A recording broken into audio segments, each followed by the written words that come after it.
buy this, okay, we'll do that. Yeah, that's the thing.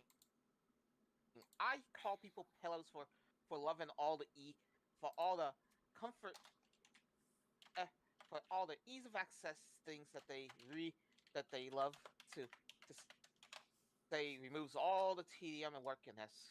It's Well, starting to drive me bonkers. I mean, I think they hit the balance of ease of access in Pokemon with X and Y. Just enough ease of access for people who are busy, but not so much that it just kind of falls apart.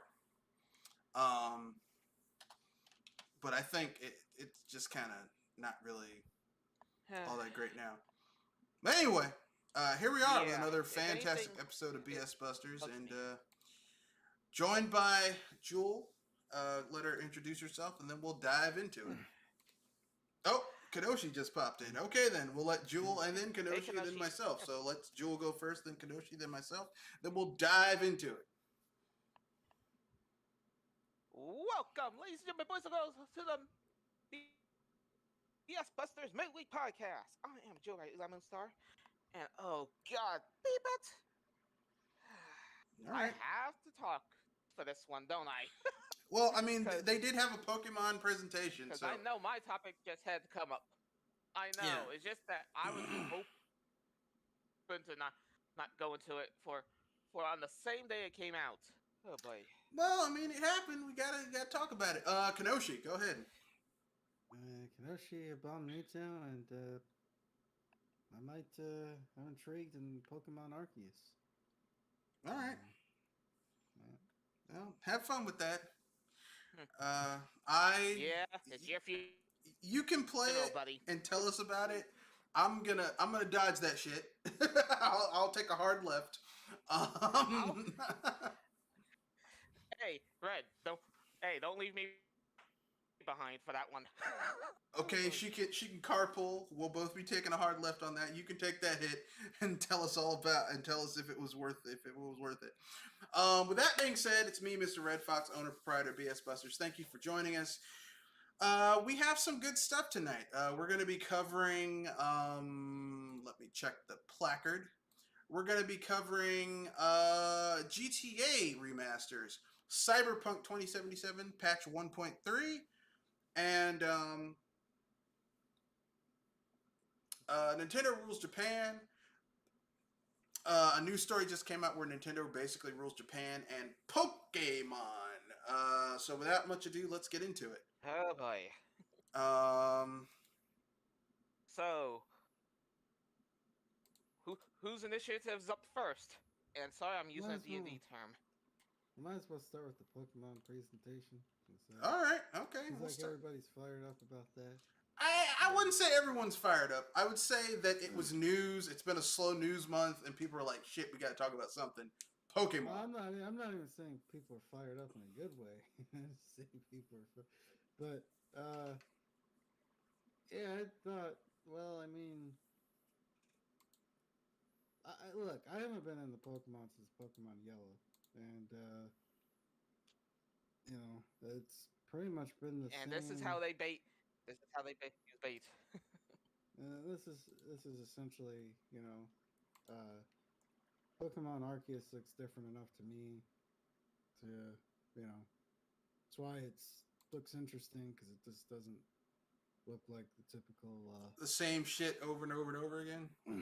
Yeah, so that's why I'm interested in it. I haven't played Pokemon, For a while. religiously Yeah. for a while because it's just been pretty much the same Yeah. since 1996. Yeah. Well, I won't go that far, but I mean, as how I feel, I don't think it's. I think they have the last time they tried to do something different. To me, was X and Y. Just because X and Y was enough of a throwback to old school to get people like me who were like old school Pokemon people into it, but it also had new shit that made it interesting too. Um, that was the last one I gave a fuck about. Every other Pokemon since then to me has just been like, okay, so how are they gonna fuck up how are they not gonna innovate this franchise and just keep on do just like take one step forward, two steps back with their, and I'm using air quotes Reason here, why innovations. reason why I said that. This is the reason why I said over and over to all the simps and all the morons. Generation 6 was the last time Pokemon ever had any effort put into it. All right. The one thing that gets me with Pokemon as it is right now is just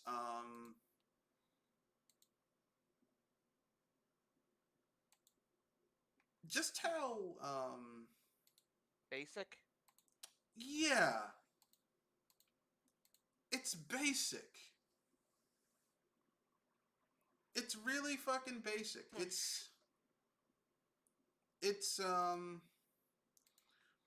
and it's like, I mean, like, here's the thing. They have this huge franchise. Now's the time to take chances with the formula and do something new. Or at least innovate. Especially with the fact that you guys are, and I'm being serious here because it's been proven by many sources, you guys got the biggest. You got you guys are on the most money of any franchise in the world, and the only video game company, I mean, the only video game franchise that even comes close to you guys is the Big M himself. Yeah, I think so. But anyway, all I'm saying is this: you know, do something different. Now, Arceus looks interesting, but I'm like, here's the thing. Every time the Pokemon Company does something different with their games, they hype it up a little bit. It comes out, and then it's kind of underwhelming or disappointing. So I I'm was not about really. to say it comes. Yeah, you don't want to get burned again. Well, I mean, It okay, comes out like looking like a. they do this It comes out constantly, looking though. like a. It comes out looking like roast beef, and it. I mean, it comes out. It looks like roast beef, but then you find out it's just a burger. No, no. When I say they hype it up and it comes out and it's not what it could be. Okay, case in point. Pokemon, Gale of Darkness, and Coliseum. Now, personally, I like those games, and I think had Pokemon Company stuck with it, they could have refined the formula. The Nah, they said fuck it potential. and just said fuck it and abandoned it. Every time they come out with something They interesting, abandoned our region. they abandoned basically every time they do something different that could appeal to a different part of their audience, they abandon it because it's not as successful as the mainline series. So at this point, I'm just like, okay, they're trying something new. I don't give a shit. I'm done. And they've done this multiple times. They did it with the tactics game.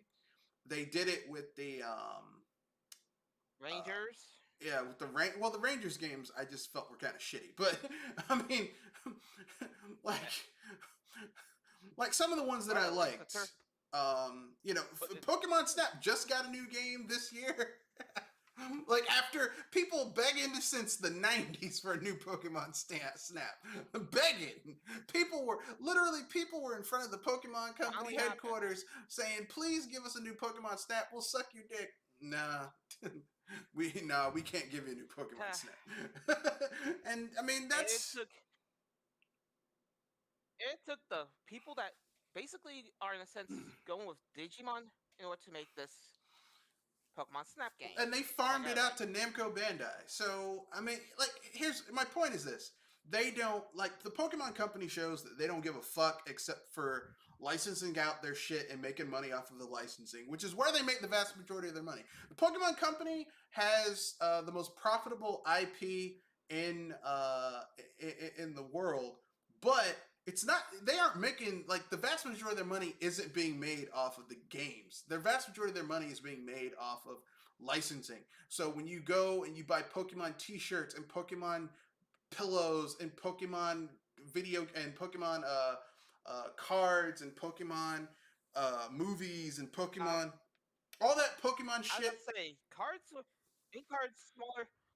Ain't cards a smaller piece of their pie than the merchandise? Well, kind of, but not really, because basically looking at the chart, because I remember putting it in the chat a while ago and looking at the data, and looking at the data basically said that the video games, now video games are just the games that are on video game systems, only account for about 30% of their profit of revenue generated. The vast majority of the money that they make comes from licensing out um, Pokemon for merchandising. That's where the money comes from. I thought it was the second largest No, video games. number one for them is merchandising. Merchandising Pokemon, it makes more money than the games. They don't make as much money off of the games. That's already figured. That's why I already figured that merchandise is number one. Merchandising is number one, and it's a huge amount. It's like 70% I of. thought the video game part was Was second closer? biggest. No, video games is only 30%. The vast majority of their money is made with merchandising. You know, to quote Spaceballs, the real money is made in merchandising, and it's true. It's in the merchandising. So, you know, obviously. I'm not arguing with you about the merchandise being number one. I thought that the video games would be the second big source of their. I mean, it is the second biggest, but the jump is literally 30% lower. Like like 70% of the revenue generated is merchandise, and the other 30 is their video games. They don't make as much money off of their video games as they do off of merchandising their Pokemon IP, which makes a lot of sense. Because look, people think Nintendo is hard up people's asses about their IPs. Oh boy, Nintendo ain't got shit on the Pokemon Company. I mean, literally, like the Pokemon Company is like,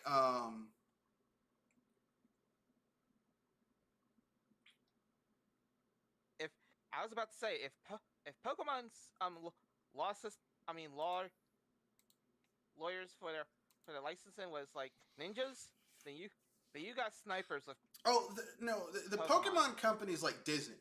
Like everyone likes to say Nintendo's like Disney. No, Nintendo is themselves. The Pokemon Company is like Disney. Like I remember that they went after this nursery that put Pokemon up, this kindergarten that put Pokemon, like they painted a wall with Pokemon. The Pokemon Company made those people go and take that shit down. They had to repaint the wall because they weren't licensed to use the Pokemon IP characters in that stenciling for that wall.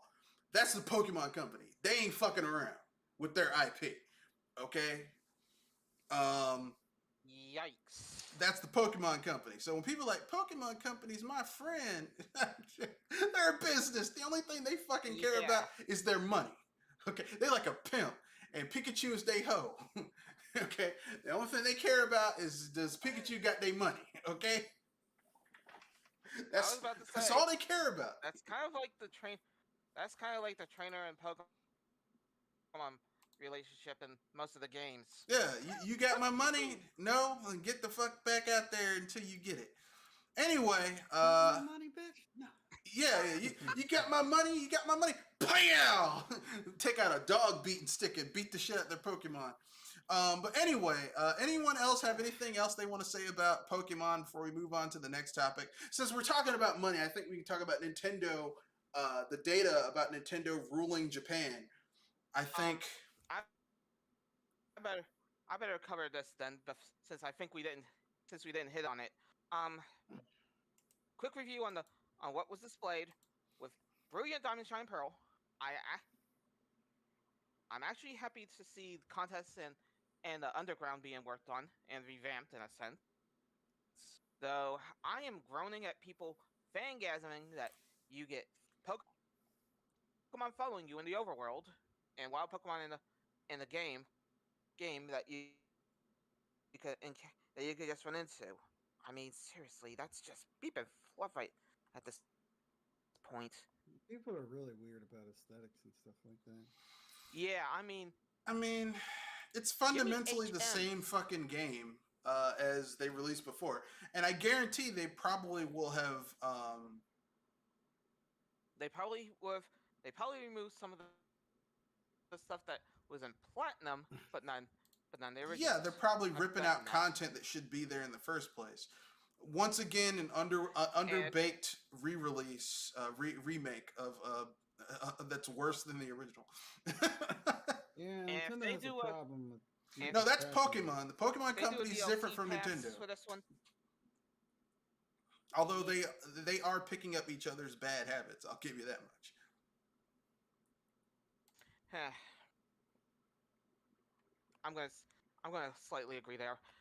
And with Pokemon Arceus, I I am I am a little bit happy to see that they got rid of some of those 3 frame per second images.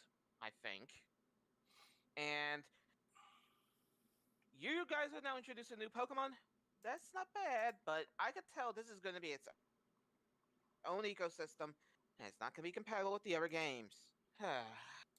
Of course it's not, because they want you to buy their fucking shitty ass service so that you can pay for shit that used to be there for cheaper on other platforms.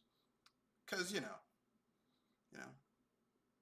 pay for their Yeah, shitty ass service. because we got to have our money. Oh God, I'm sorry Yeah. for that one. We've got to have money. That's one of the villains from Anastasia. That's We've from a Disney movie, if I got it right. it could have been the Disney movie. I thought it was Anastasia, but anyway. Yeah. So let's get to this data. So basically, the Speaking Switch. of the money, Yeah, the Switch has is the first console in 33 years that swept the game sales chart for Nintendo. So basically, everything this year has been dominated by Nintendo thus far. This is the first time Nintendo's done it since the NES. Now, some people will tell you this means that the Switch is unstoppable, and X and this and X and that. This is but here's the thing, ladies and gentlemen, you gotta look at what numbers are being used to put into that result, well, not just that, right? because the numbers are there, but here's the thing. You have to understand why the data, like, it's not enough to have the data. You have to understand how the data was put there. For example, if someone gives you a math test and they say and they say give us the answers and show your work, and you just put your answer, the person grading the paper has no idea how you got that answer. So they don't know if you just put a number down or if you actually know how the formula was solved. Yeah, I was about to say, or you peeked over somebody's shoulder. Exactly. So here's why this isn't really all that big a deal. Okay, and I'll tell you why. Not to cast aspersions on Nintendo, they deserve it, but it's not really that big a deal, and I'll tell you why. First of all, the Switch in Japan feels a certain a certain niche, which is hitting like 3 or 4 different points all at the same time. Okay, it hits the people who want Nintendo games. It hits people who want a micro console. It hits that huge Vita crowd and Game Boy and 3DS crowd that Nintendo just basically switched over a lot of those people over to the Switch. No pun intended. And that Sony said, fuck it, we're giving up on the Vita. So basically, there's 4 distinct quadrants in Japan that Nintendo is basically.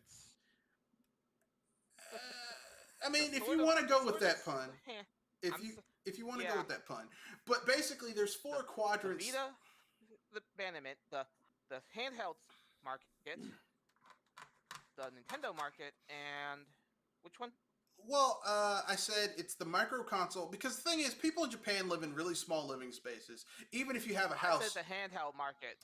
Yeah, well, I also said the micro console market, which are smaller consoles. So basically, you're hitting those 4 quadrants, all at the same time, and you're basically, like I said, the people who love their 3DS still want to play Nintendo games on a Nintendo system, and you have the Switch. So you have people who basically no pun intended, switched over from the 3DS to the Switch. So they're keeping those people. The people who got a Wii and a Wii U, so they like that small form factor micro console thing. They got those people. Then the people the Vita that Sony abandoned by not supporting their Vita, they got those people. Because a lot of the game developers who were making games for the Vita, they ain't making games for the Vita anymore. You know what system they are making games for? The Switch. The Switch. Exactly. Which kind of makes me look at some of the games that are put on sale a little differently. I mean, look, here's the thing, okay? I'm not a business major, but I do like looking at data and seeing about I have taken a lot of statistics courses where you have to look at how data. It's not enough to know the numbers. You have to know how they got those numbers, what methodology was used. Basically, the Switch is hitting a lot of different quadrants um, in Japan, and Sony is kind of struggling over there. Sony has become increasingly more I was westernized. about to say Sony's been leaving the East Coast for the West Coast. Yeah, it's become increasingly westernized. So a lot of the design aesthetics and business aesthetics and the market that they're catering to has become more westernized versus what it was easternized. So basically, Sony is not really like. There's always going to be people who are going to buy PlayStation 5 in Japan. There's always going to be a few people buying Xboxes in Japan. But the console to have over there right now is the Switch, and it really fits. Like, here's the thing people need to understand, and I'm one of those people, okay? I complain about certain aspects of the Switch, but the Switch is not made for me, American Western gamer. Switch primarily, first and foremost, was made by Japanese, Japanese people for the Japanese market, and everything was basically has been kind of pared down for people like me. So there you go. It was designed for the Japanese market, and it's kicking ass over there because it was designed to appeal to those specific quadrants over there. Basically, in America, we're getting the sloppy seconds of the Switch. And if you're okay with that, enjoy your Switch. Me personally, there's some aspects of the Switch that I find kind of offensive, but that's a personal thing, not a thing. So, you know,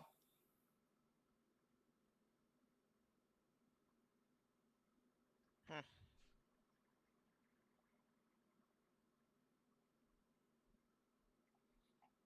there you go, folks. So basically, all 30 best retail selling games in Japan last week were Nintendo Switch titles. From top third, all of the top 30. It has not happened since 1988. And like I said, this is happening because the Switch is a high selling system in Japan. And they basically have captured a lot of the people who made 3DS games making games on the Switch. A lot of the people making Vita games making games on the Switch. A lot of games that you know a lot of AA and AAA games are running on the cloud on the Switch or running at diminished capacity on the Switch. But if you're playing the game and it runs well enough, you're happy with it. So they're buying it over there on the Switch. You know, but that's there, not because of this isn't like the Wii and the 3DS days. I mean, the Wii and the DS days, where the Wii was selling gangbusters and the DS was selling gangbusters, and just it was an unstoppable juggernaut of that had something for everybody. It's literally the market has not the market the markets the outlets where developers can put their games out in Japan dried up.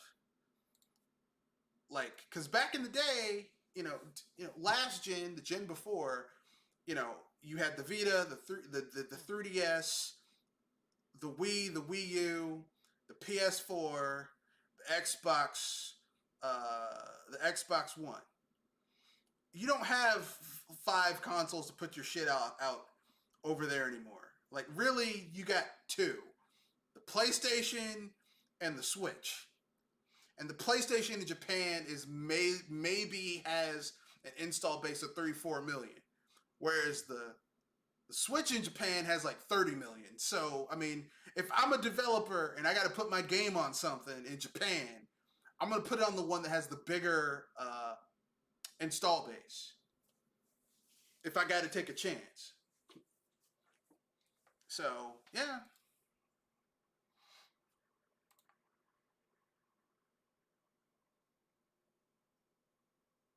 Anyway, your thoughts before we move on to the next topic. Huh. Yeah, that's over. I'm not. I'm kind of not surprised, but also it's also kind of sad knowing that competition kind of ran away from the from a challenge. But then again, Well, that's where I have the issue because there is less competition. Like I like there being multiple consoles in the market. I like for there being people trying to, they might not succeed, but there being competition is a good thing because it means it keeps everyone honest. Like there really isn't a lot of yeah, competition for Nintendo yeah, right that's the now, thing that I so always.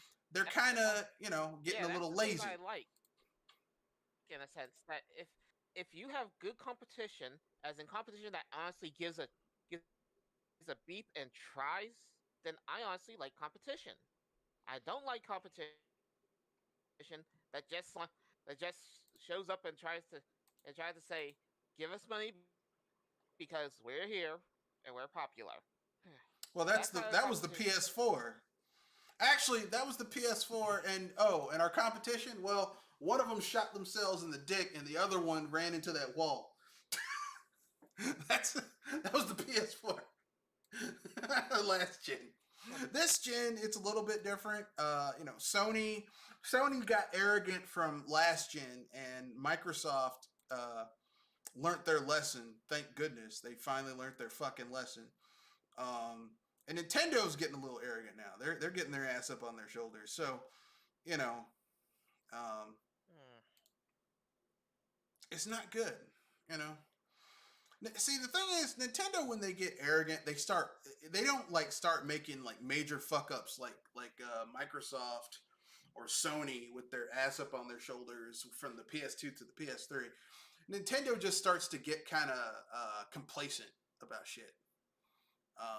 That's their tell when they get uh, you know they start resting on their laurels a little bit, which is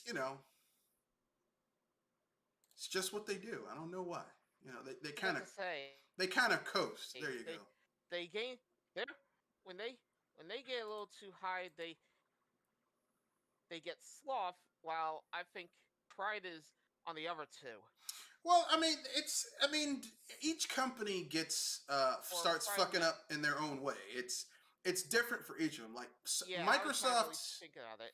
Microsoft fucks up when Microsoft starts getting arrogant, which they get arrogant for no goddamn reason because they haven't. Microsoft has pumped billions of dollars into the video game into their console division, and they've never won a single console war, which is embarrassing that you spent that much money. You haven't done shit, but Microsoft's arrogance is just like they're like, hey, Microsoft is like a dude, is like a nerdy dude going to a party and has two hot chicks on each arm, but he paid for them to come to the party. He didn't use his charm to get them to come to the party.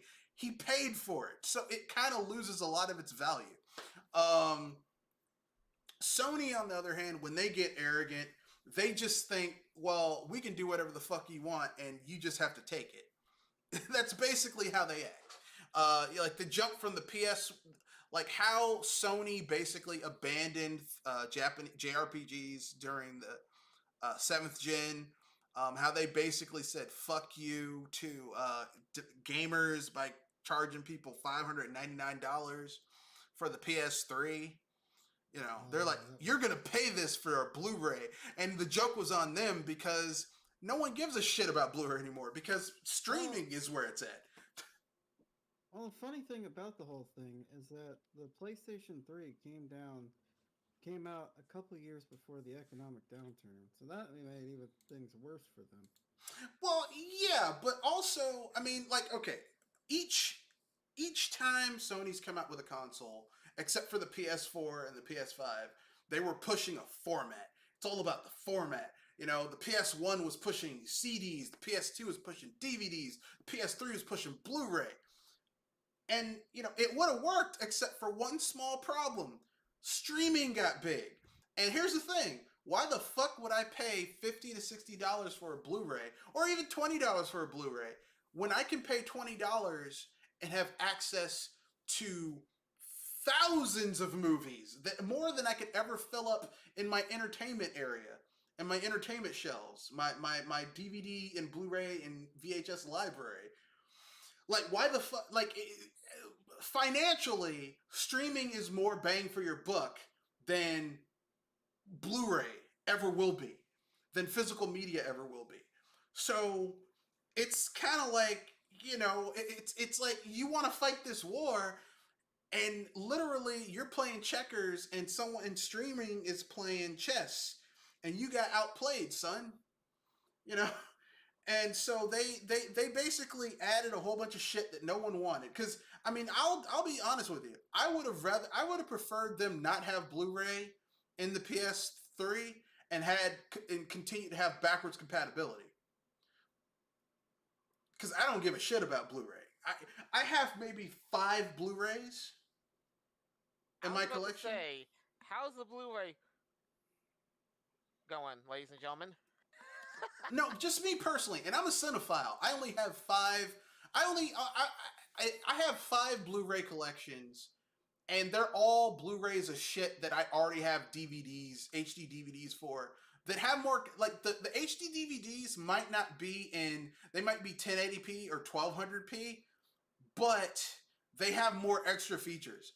Like, I have the 60th Blu-ray collection of Godzilla.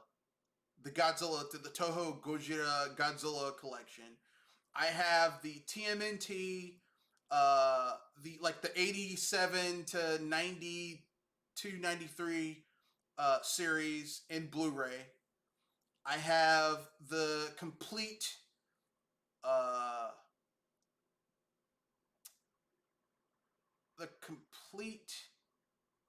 Three Stooges Blu-ray collection. So all the Three Stooges shorts in Blu-ray, because I love the Three Stooges. Fuck it. I have the fourth one I have Superman 1, 2, 3, and 4 in Blu-ray, because I love those movies, especially the first 2. The last 2 not that good, but the first 2 are really good. And I have my last Blu-ray thing. I have all Friday the 13th films in Blu-ray. That's it. And I got those on sale. Except for the Godzilla one, because I was like, fuck that. I'm a Godzilla fan. I'll pay full price for it. I was going to say, you're the second person I know that loves Godzilla. Oh, yeah. Well, I like practical special effects. I'm a sucker for practical special effects. I don't like a lot of like CGI shit these days. But anyway,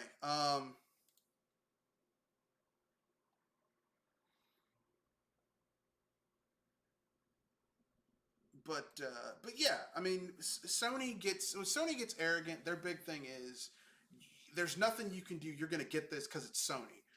Nintendo's different. When Nintendo gets arrogant, they get complacent. They get very complacent, and they kind of rest on their laurels.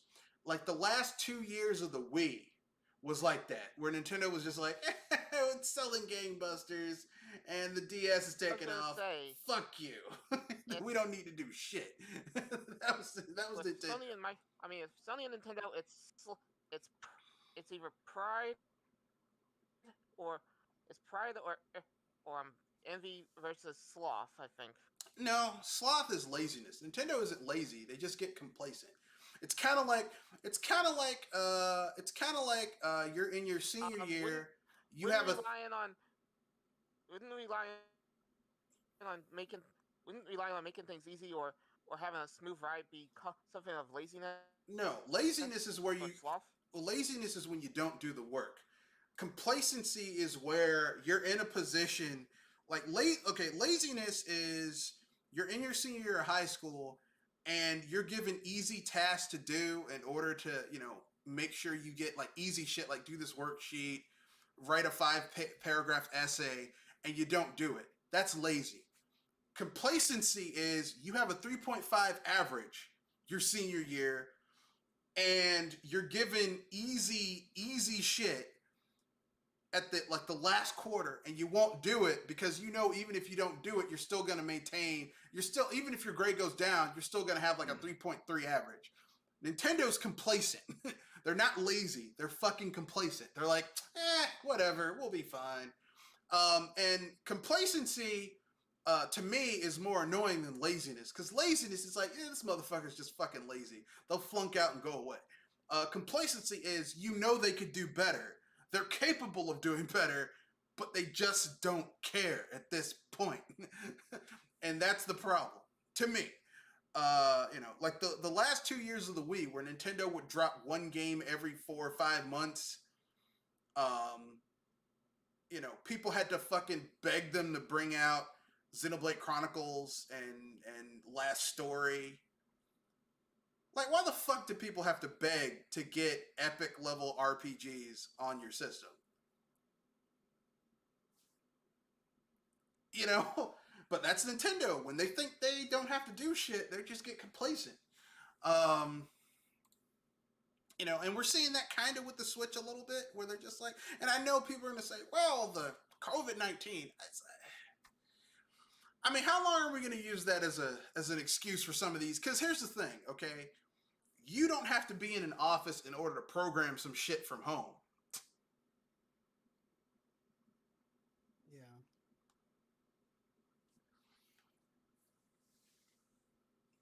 And don't tell me the fucking programmers working at these companies couldn't program from their home computer. To an extent, and I know some shit, like to render shit, you probably have to go to the office and go to those, ultimate render machines where you can render shit that would take you at home 12, 24 hours. You can do in 3-4 hours at the office. I get that. Okay, for that, yeah, you need to go in. But to do some level design, some physics design, come on, do that shit from your house. But yeah, but I'm gonna leave it alone because it's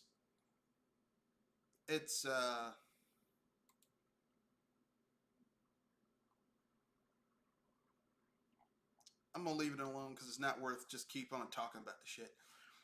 Speaking of old ass games, getting re-released. Apparently, the rumor mill keeps on saying that GTA 3, Vice City, and San Andreas are being remastered. And I mean, what do you guys think about that? Good, yay, nay? Are you down with it? There's potential in it, and Well, I can't wait to see how it works. Okay, Kadoshi? I guess the people who are into the idea of playing GTA on the go, at least it'll be nice to see them get off of Apple and Android. We actually have physical buttons. Yeah, I mean, I don't know why they ported those games to smartphone. Money. Yeah, but I mean, who the fuck wants to play? Who the fuck wants to play a game like that on a smartphone? I don't get that. Yeah, whoever thought you doing that for a smartphone is probably not aware of how restraining some of the smartphone restrictions are. I mean, you can still play. You can still use a controller on a smartphone, but it's a pain. Yeah, It's a pain. yeah. Like I said, playing games like that on a smartphone is not ideal. Yeah, yeah, yeah, yeah.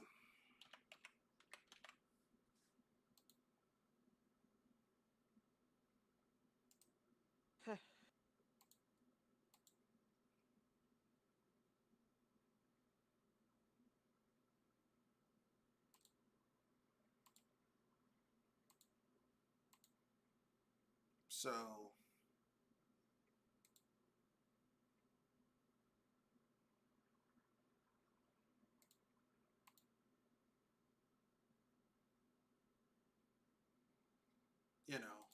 But that's my own personal opinion. I know some people are gonna get mad at me when I say that. But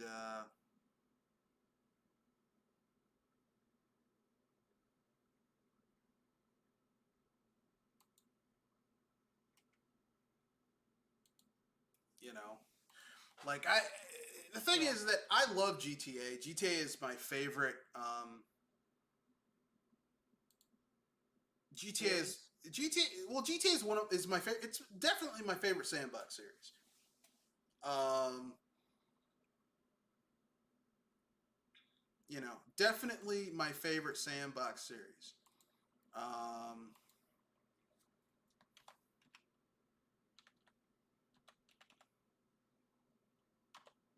and I recently got those games on well, I have the games on Steam and I re-downloaded them. Let me tell you something. It is really hard to fucking play. Aside from GTA San Andreas, it's really hard to play GTA 5. I mean, not 5. GTA Vice City and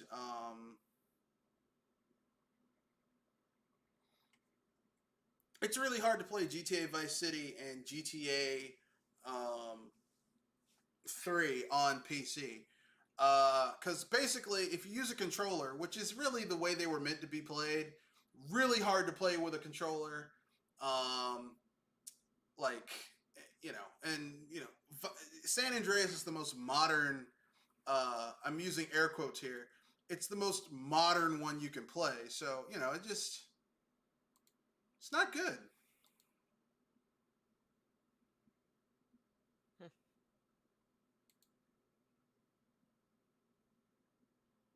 But anyway, that's my own. That's my own. That's my own little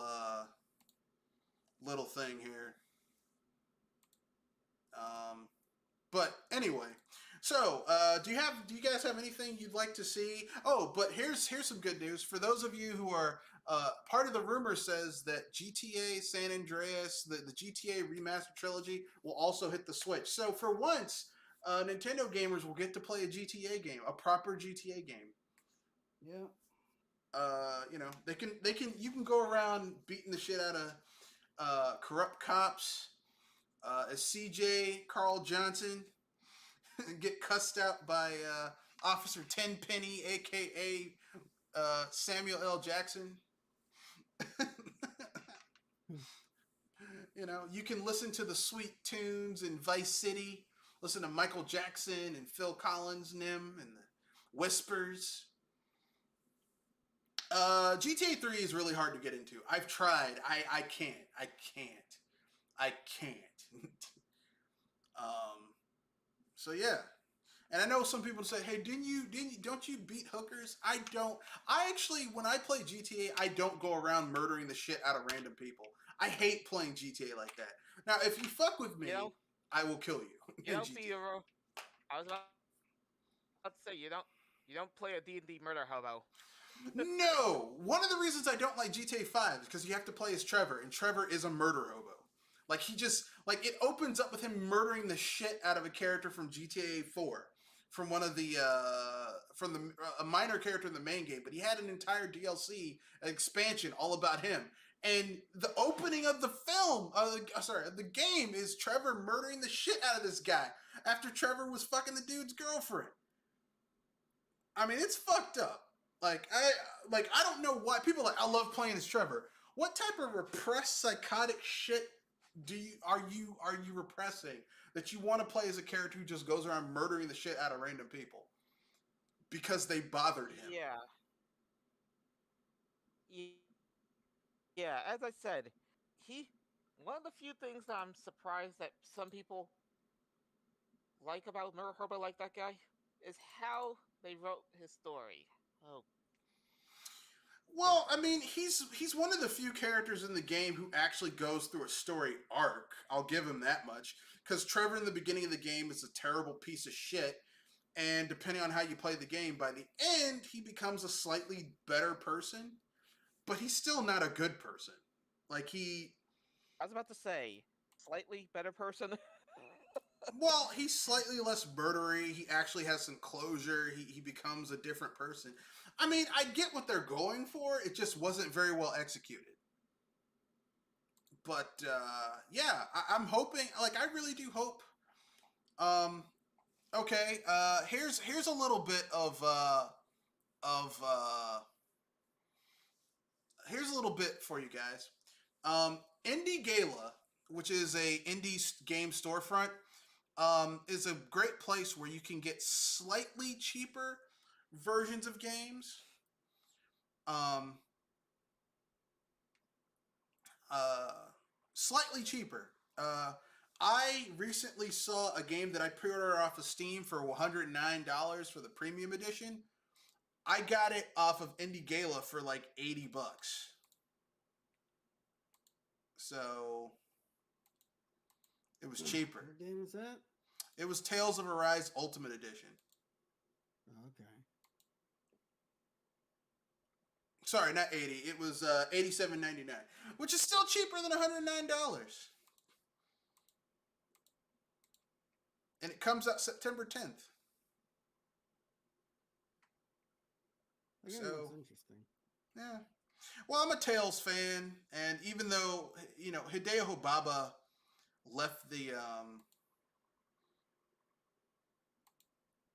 left his shit, but, you know, left the company, but, you know,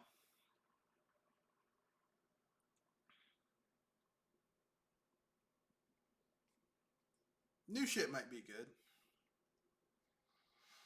Anyway, Using a whole new engine. The story sounds interesting. yeah, I mean, the combat is still fluid. It's like previous games focused more on blocking and like knowing when to block perfectly, whereas now it's more about dodging attacks, which makes a lot more sense than standing there and just, well, let me perfectly counter. Although there is a character who has a massive big ass shield. Like, she's like a knight character. She can't dodge. She's got to block shit, which makes sense if she's got a big ass shield and a hammer. You know, you ain't dodging shit. You gotta block that shit. And you know, everyone's like, well, you know, it might be spoilers. Okay, you have two main characters in the game. You have a girl who literally anyone who touches her is electrocuted, and then your male character is a guy who can't feel pain. Obviously, they're gonna wind up together, okay? Because he's the only one who can take it. He's the only one. He's the only one who can. He's gonna have to take that hit for everybody.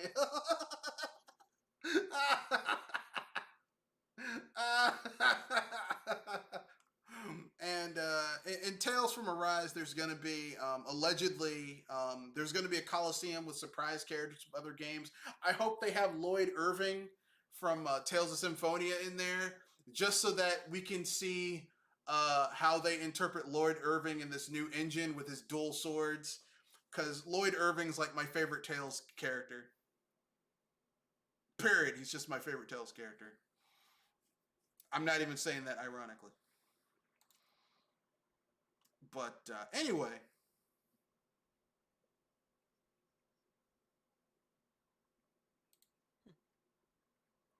How do you guys feel about that?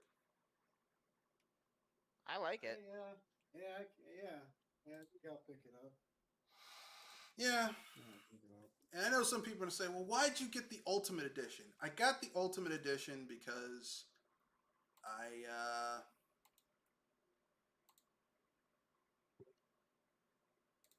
I wanted to. Because, I mean, it's like, here's the thing. Normally, I don't get Ultimate Editions of games, but if it's like an RPG, I'll do it because, especially Tales games, because Tales games typically, with all their fucking, as expensive as those damn, all the little DLCs are for some of those games, it's like, you know, like once you've, like, if you get like the Ultimate Edition of Smash Brothers, like if you don't do that, if you get it like piecemeal, you spend so much more on all that fucking DLC. It's ridiculous, and I'm cheap, so yeah. Like I want the most bang for my buck, and that's the best way to do it. But anyway, so yeah, looking forward to the game. Back to GTA. Looking forward to GTA being remastered. I hope Nintendo fans can. I hope Nintendo fans get into. I hope Nintendo fans get into the shit. Tired of Nintendo fans, shitting on GTA games because they never came to a Nintendo console. Tired of that shit. Don't shit on something just because you haven't played it. Because that's just kind of ignorant. Yeah. Just because something didn't come to your console. Fuck that game. I mean, damn. Don't be like that. Don't be ignorant. Be enlightened. Sorry, enlightened. But that's my own personal opinion. I know some people will disagree because everyone disagrees with everything everyone says. But anyway, yeah. So let's move on to the next topic. Yes, there is a next topic. The next topic is CyberPunk 2077. The patch came out and people are mad. Yep. People are mad that it's not good enough. And I'm like, look, this game is fucking massive and you guys should be happy that they came out with something to fix this game. Oh, man. Yeah, this game was an absolute mess. It needed to be in the cooker for at least a little bit longer. They should have put it out. They should have put it out this year. They should have put it out another year. A year and a half. Another year. They should have put it out this year. They should have been releasing gameplay footage of it now to hype people up for it to come out in November. Yeah, they should have. I mean, that's the thing. It's they had a built-in excuse with COVID. Yeah, but I mean, they didn't know COVID was coming. But really, they should have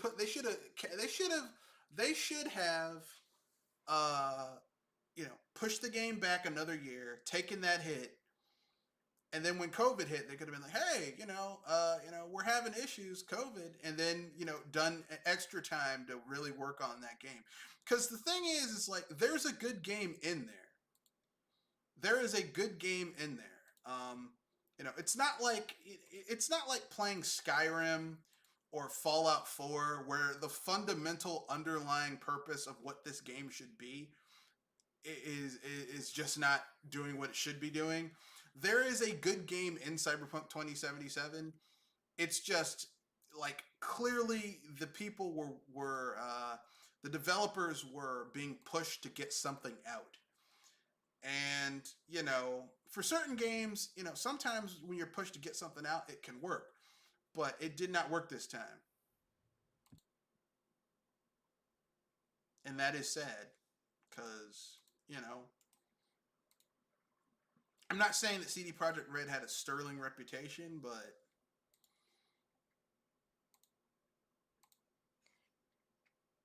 it had at least a good reputation going forward, right? Yeah, it's taken a hit. And having recently played and beaten The Ascent, and how that game, now The Ascent is the only thing the Ascent and Cyberpunk 2077 have in common is that they're both Cyberpunk games. The Ascent is a much smaller game. You can beat it in 15 to 20 hours. I beat it in 15. Yeah. But in terms of atmosphere and setting, like a good cyberpunk game should be like, this world is so rich, I want to see more. Like if the Ascent people said, okay, we're going to do a book about this world, I'd buy it because the world is so interesting. Yeah. The same thing with Cyberpunk. There's shit going on in Cyberpunk. I'm like, this is a really interesting world. I want to know more. But it's like, it's really hard to play a game where like the world is like how can I put this? Cyberpunk feels like it feels like there were like 8 teams working on this game, and each team had like 4 to 6 people in it, and only 2 of the people in each team actually knew what was going on, and the other people were given small menial tasks that they did their best to look really good, but none of it was ever ameliorated and put together and adulterated and put together in a way that made the shit run well. Because you can look at aspects of Cyberpunk even before they started fixing a lot of the issues, and you're like, there's a lot of care that went into this. There's a lot of detail in here. Someone put a lot of time to make this look really good. Too bad there was anyone over all of this who was like putting it all together in a cohesive manner. And that's the problem with the game. But there is a good game in there. It's just, it wasn't very well executed. Like so many games, you know? No company is immune to having a good idea for a game and then not executing it very well. I mean, case in point, I mean, shit. Let's not forget, hell, Metroid Prime Federation Force. Good idea, terrible execution. So, you know, no one is immune to a good idea, terrible execution. You know, Yeah, but you know, Sonic Boom, good idea, sometimes terrible execution. yeah. The, that was awful execution, really. Well, I mean, the idea of having a more exploration-based, somewhat open-world Sonic the Hedgehog game, that's good. I wish Sega would. I wish there was a 3D Sonic the Hedgehog that did that. The execution for that idea was fucking terrible in Sonic Boom. It was terrible. It was terrible. The idea is great. Like if someone said, "Hey, we're gonna make a Sonic the Hedgehog in the vein of a Jak and Daxter 3," I'd be down with that. An open world Sonic the Hedgehog that actually, oh, we built this beautiful city that you can actually fucking explore instead of it just being a set piece for one level and the rest of the time there are invisible walls blocking you from doing shit. That'd be great. Too bad that no one ever executed it well in a 3D Sonic the Hedgehog game. But anyway,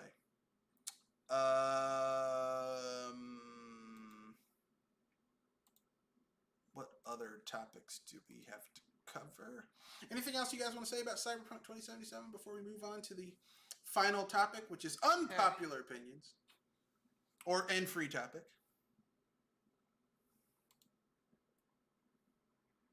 I'd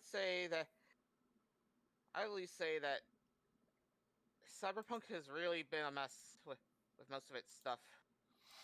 Yeah. I mean, it's like I said, it's not the worst game I've played. You know, people keep on saying, "Oh, this game is the worst game of the 8th gen." I'm like, did you play Fallout 76? That's the worst game of the 8th gen right there. That game is just bad all around. Like Fallout 76 was so bad it hurt the franchise. Okay. People are still making Cyberpunk games, okay? But anyway, fair enough.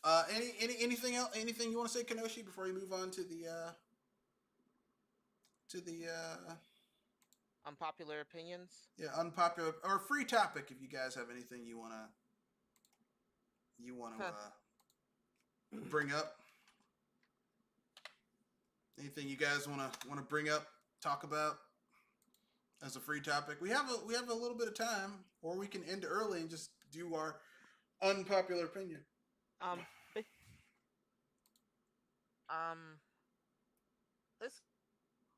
This is one topic that probably is making me wonder if people are paying attention of it.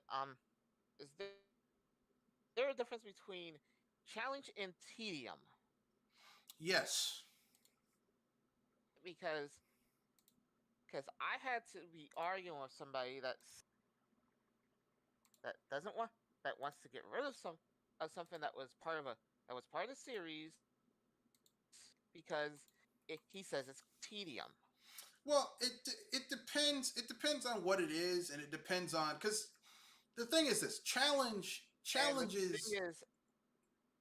I said that tedium is part of what an RPG is in a sense. You have to grind at times in order to level up, or you have to do certain tasks in order to get better at them. That's true, but you also have to have that gameplay feedback loop. When something's tedious, you have to have that gameplay feedback loop that gives you some minor reward to let you know that you're getting better. Like even in an RPG where you're grinding for money, the tidbit that basically makes you feel like okay something's happening is that you get the money and the experience. Sometimes you'll get a drop from said enemy. I'll use because I was watching a full on gameplay of loop of a full on complete deep dive gameplay of playthrough of the original Dragon Warrior on the NES.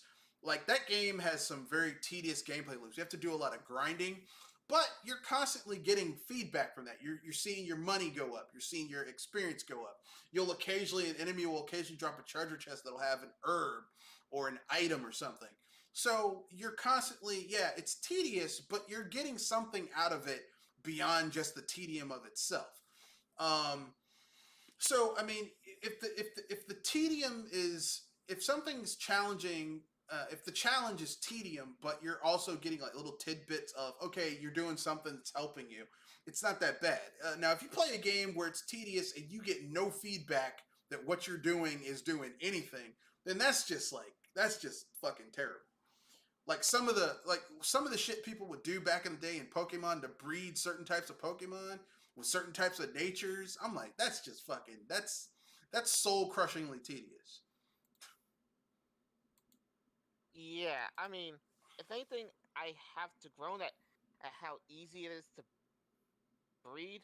But if if you're gonna make it easy to bypass it, then what's the point of breeding? I mean, people would cheat around that. They would look up like, okay, it's gonna take these many steps if I have a Pokemon that has the fire ability to make shit hatch faster in my group, and I'm gonna wait until it hatches, and if it doesn't have what I want, I'm gonna soft reset to the last place I saved. Like they would do shit like that in order to get a certain nature so that they could raise. And I'm like, that's too much. That's too much tedium for me. Now, some people they can do that. I'm not one of them. I'll be like, I'm just gonna buy a Game Shark. I'll do it that way.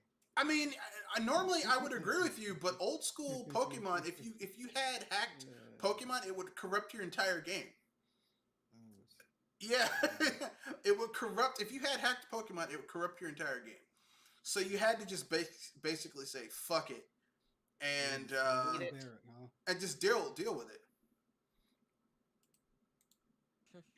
That's what I would do. I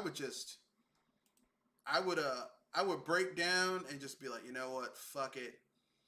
I'm just gonna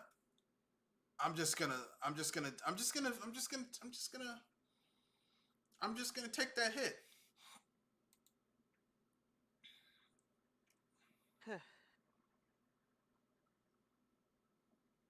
That's what I would do back in the day. That's like occasionally, and it made getting Pokemon that had natures that were really awesome more interesting than if I was gaming the system in order to get Pokemon of a certain nature. Like when I got a Pokemon with a brave nature that had stats that grew in a certain way that was good for me, I was like, oh, this is great. This is perfect. I felt like I did something right. Versus, people who like gamed the system, like people who would literally, I knew people who would start a new Pokemon game and soft reset every time they got their starter until it got the nature they wanted and the sex they wanted so that they could breed it later on. I'm like, fuck, that's too much work to do to play this. What the fuck is wrong with you? Why? But, I mean, I'm also part of that crew because I'm the guy who fucking traded Pokemon from Gen 1 all the way up to X and Y using the Pokemon Bank and link cables and shit. So, I can see both sides of it, but I kind of, I... Yeah, Pokemon's just a little too grindy for my taste. I mean, it doesn't have to be, but, like... and you can play it like that. You can play it to be more casual, but like the thing is, it's not that the Pokemon is like that. It's that the people who play Pokemon who play it like that. They look at you if you don't play it like that, like you're crazy. You know, you just want to play the game. You just want to play the story. Yeah, fuck you. I'm like, come on, man. Yeah. I don't want to spend hours and hours grinding to unlock some shit. I don't want to do that. Like I mean, for me, I say at least if you're gonna take some stuff out, put some stuff back in to make it a little bit more challenging. yeah, but I mean, if you, but then again, these people don't want effort, look, which I gotta give a middle finger to. current Pokemon company ain't doing that shit. Look, they take shit out. They'll add it back in by charging you for it after the fact. They're like, hey, we took out some shit that should have been in the base game. We'll add it in the expansion. And these dumbasses will buy the shit because they're stupid. And we have no respect for their money. At least that's the way I feel. It's probably not like that, but that's the way it feels like to me. But then again, I'm very... I feel that in capitalism, it's an adversarial relationship between the people, the customers, and the people selling the product, because they want to get as much of your money as they can, while selling you while spending as much money to make that product as they can. Whereas as the consumer, I want to spend as little money as I can and get the most value for what I spent as I can. And somewhere those two extremes have to meet in the middle. And both of us will either be slightly unhappy or just happy and meet in the middle and get out of there. But it's not like that. Most of the time it's uneven. Either they're underselling you, or you're fucking them over. So it never really, either they're fucking you over or you're fucking them over, and it never really reaches that happy medium between the two extremes, unfortunately. But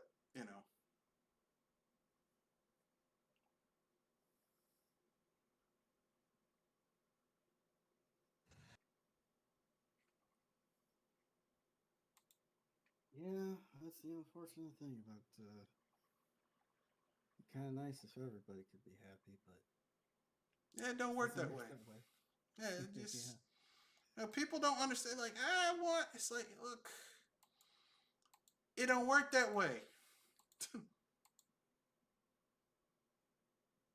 It don't work that way.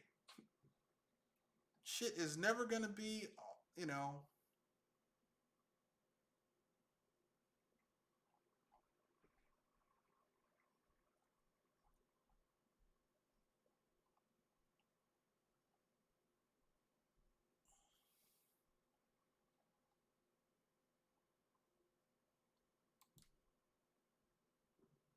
Shit's never gonna be there for everybody. There's no perfect game for everybody. There's games that people like. There's no perfect game for everybody, and that's okay. I don't know why people don't understand that. They think everyone should like everything for everybody. The world doesn't work that way, and if it did, that'd be terrible. If everyone liked Super Mario World, the world would be fucking terrible because there'd be no variety, and every other game would be like Super Mario World. But anyway, anyone else have a free topic before we move on to unpopular opinions? I saw that headline about the GeForce GTX cards, the RTX 3050 out Outperformed? outperformed by older cards. Like, Yeah. God dang. And I mean, probably gonna be more expensive too. yeah, that makes sense though, because like what people don't realize is that if you have a top of the line card from last gen, that card has been optimized to be really, really fucking good for whatever the architecture that was. Whereas what's a decent card, now there's still bugs. It hasn't been optimized. It's still got issues. So really, the best time to get any type of new technology isn't when the new shit comes out. It's basically once the technology has been matured a little bit. So the one after the new shit comes out, or even the one after that. Um, the second or third iteration is better than the first new iteration of something. But you know, Yeah. tis what it is. Everyone always wants the newest, brightest. Especially, I mean, Nvidia. I mean, they've been fucking people over with their prices for years. So, you know, those people. I'm gonna sell my old shit for the new shit. Okay, that's on you, buddy. Don't you feel stupid when your old shit was better than your new shit? And I've been talking to people, or at least talked to one guy who's basically a ride or die NVIDIA, but AMD's fighting back as it pertains to GPUs. They're Oh yeah. some of the stuff they're doing seems a bit more promising than what NVIDIA's been doing. I mean, look, they're all graphics cards. Some of them are good, some of them are not good. You know, it is what it is. My issue with graphics cards these days is just, um,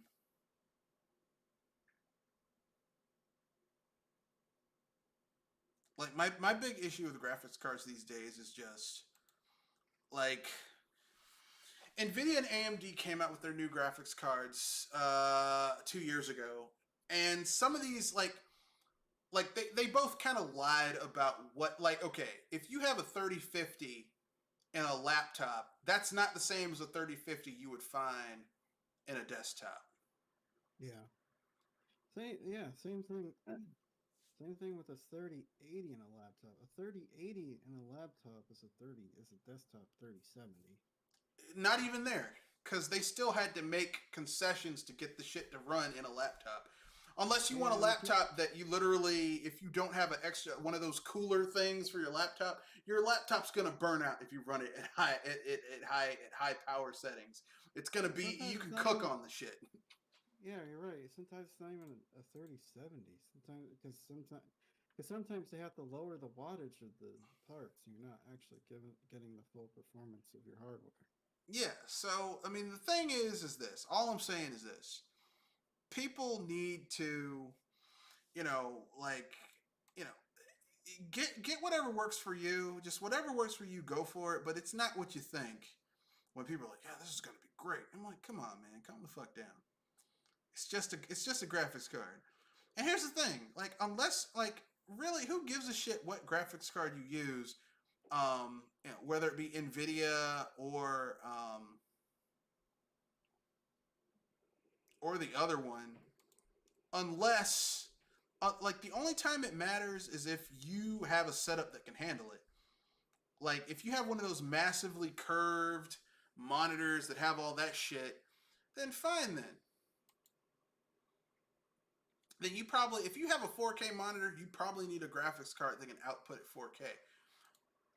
And if you're playing games that use 4K textures, but if you're not, you know, if you're not using 4K textures, then it doesn't matter. It's a moot point, you know.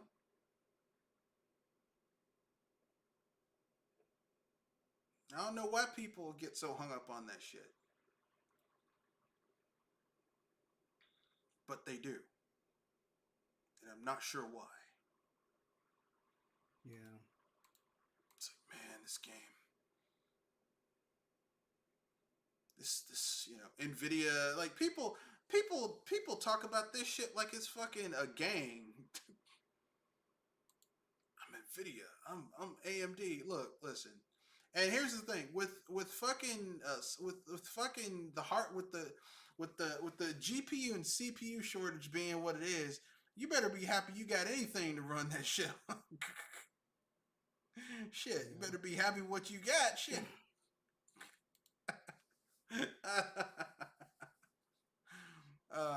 But anyway, that's my own personal opinion. With that being said,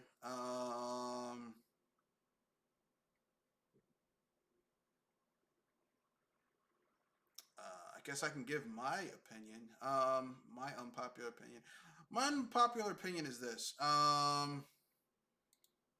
It's about gaming because opinions are like assholes. Why Everyone not? has one. My unpopular opinion is this. I think that a lot of people get hung up on what platform they play on, and at the end of the day, the only thing I'm happy about is people making games.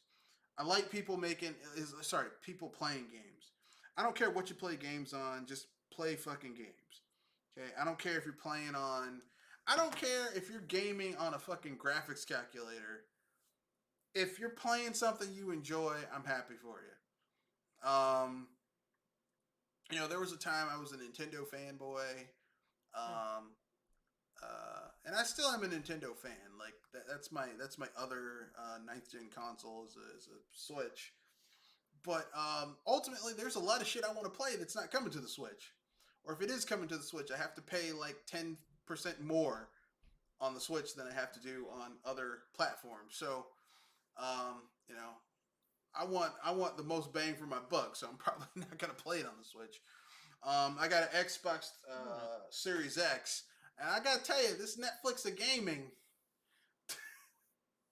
Yeah, it's 15 good. bucks a month, and I have access to hundreds of games. Most of which I never would have purchased if I didn't have, you know,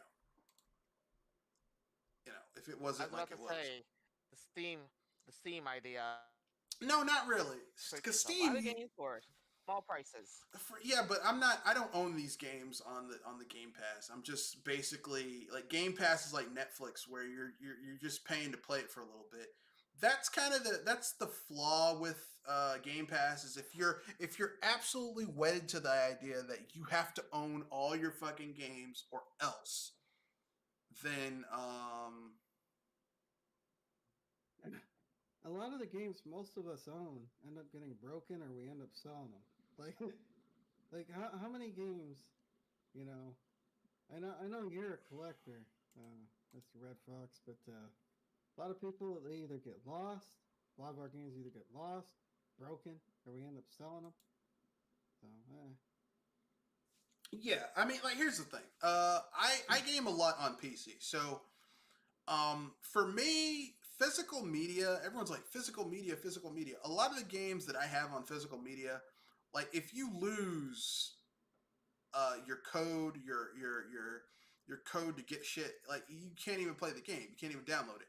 A lot of games that I bought digitally, like I recently started getting back into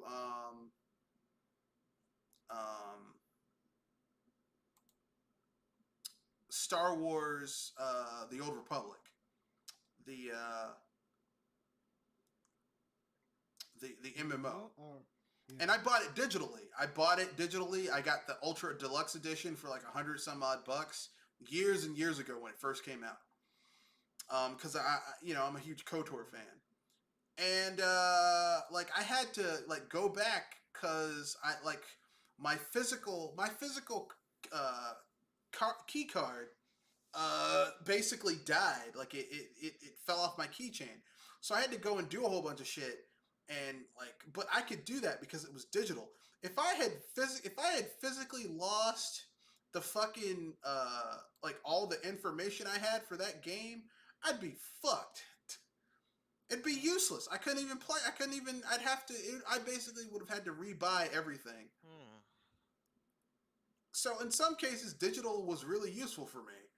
Um, same thing with me. Like all of my games on my like most all of my SNES, NES, and Game Boy Advance games, I have basically digitized. I've uploaded onto an SD card, so I can play all my old games anytime I want to. Wherever the fuck I feel like it. And this is nothing to do with pirating. That's a different subject. Well, it's my own shit. But here's the thing, and this will segue into my second unpopular opinion. I am tired of people talking about ROMs. Let me put it this way, okay? You want to know what beats piracy? Making your shit available for people to play in a convenient way. For example, okay, Nintendo, your virtual console, fucking awesome. Want to know why? Because people could download the shit and play it for a reasonable price. Now if I want to play Earthbound, you know what choices I have to fucking play Earthbound if you don't have a virtual console? Okay? If you want to play Earthbound physically, which some people are wedded to physical, everything has to be physical or else. You know how you play Earthbound physically? You gotta find someone who has an Earthbound cartridge and ask if you can play the shit. Or buy an Earthbound cartridge. You wanna know how much Earthbound cartridges go for?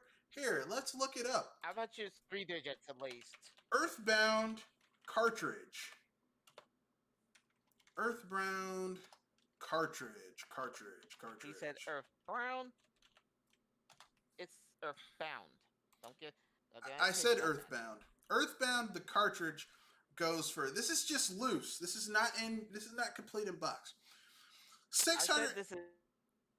It's likely I like to say it's 3 digits. Yeah, it's $659. That's the high price.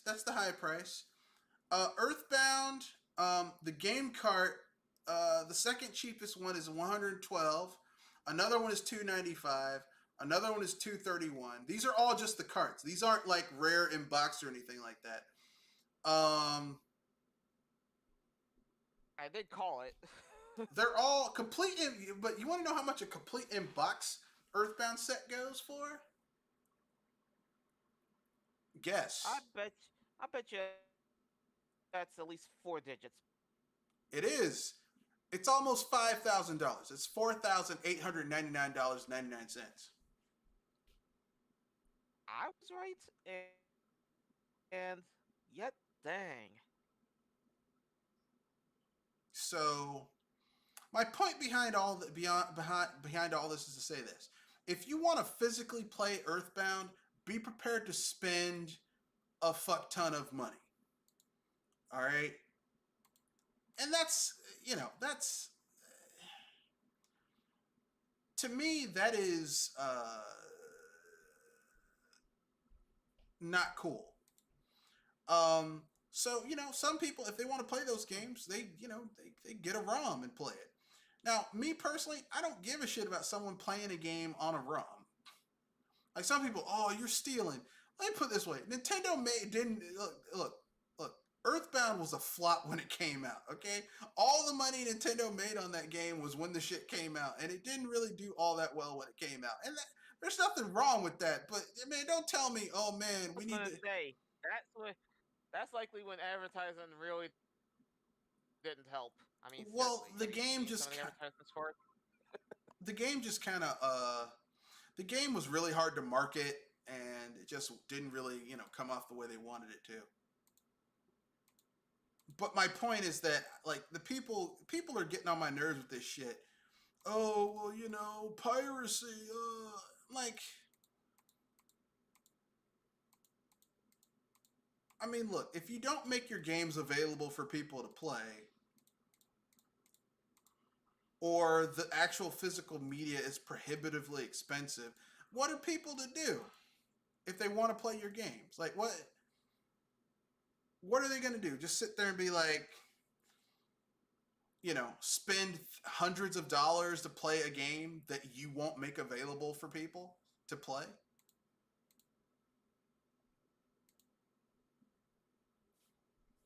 So, I'm not anti-piracy. I'm not against ROMs.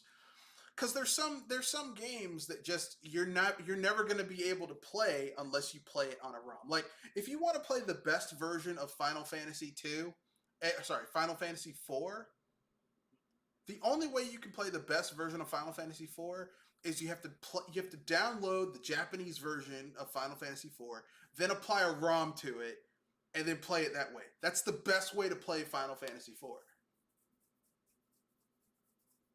Same thing with Final Fantasy V. Same thing with Final Fantasy VI. Same thing with, if you want to play the original Tales of Fantasia, you got to play it by getting a Japanese version of the ROM and then patching it with an English translation. It's the only way you can play it. Bahamut Lagoon, the only way you can play that is with a Japanese translation. Because it's a Japanese-only Famicom game. You have to, download a patch and patch it over. So there's entire games that you can't play unless you play it as a ROM. Shit, they're prototype games that never hit the market that you can only play as a ROM. I mean, how dare people use ROMs? Shut the fuck up. Stop aggravating people. Now, if people are doing, really shady shit like, let me charge money to play a ROM, I got a problem. But, it's, if people are saying, hey man, this game came out, people want to play it, I'm not against people you playing ROMs. I'm really not. Like Breath of the Wild, I've played the ROM version of Breath of the Wild with some of those hacks that like add new characters and shit to it and new content, and it's great. Yeah, it's pretty fun. I'm not against it. And I'm going to let you know a dirty little secret. I played Metroid 2, the Metroid 2 remake versus the Metroid 2 remake that Nintendo came out with from Mercury Steam. I prefer the fan-made one over the remake from Mercury Steam. The art style is closer to Metroid 2 and Zero Mission and Fusion, which I think is better for that game. Yeah. So yeah. The thing about the Breath of the Wild ROM, because I know a certain somebody that we're associated with will get their panties in a bunch if we said that we played Breath of the Wild ROM. I bought that game twice, and I also bought the DLC, so I don't want to hear it. I bought the game. I bought on the Switch, and I bought the DLC. I bought the game on the Switch, and I did not buy it on the Wii U because by that point I was like, okay, I have right now my Wii U is my Wii emulator, not my Wii emulator. It's my Wii and my Wii U. Like I play a lot of games for the dual screen experience on my Wii U. It also holds my repository of Wii emulated, not emulated, but emulated because Wii Virtual Console games is on my Wii U. By the way, the Virtual Console for the Wii, brilliant idea. I wish Nintendo had continued it. Anyway, anything you guys want to pimp up before we wrap things up? No, I'm good. All right, Jewel, anything you want to pimp up before we wrap things up? She's away from the keyboard at the moment. All right. So that's the end of the podcast. Rate, comment, share, subscribe, all that jazz. Almost said jizz, but that would have sounded stupid.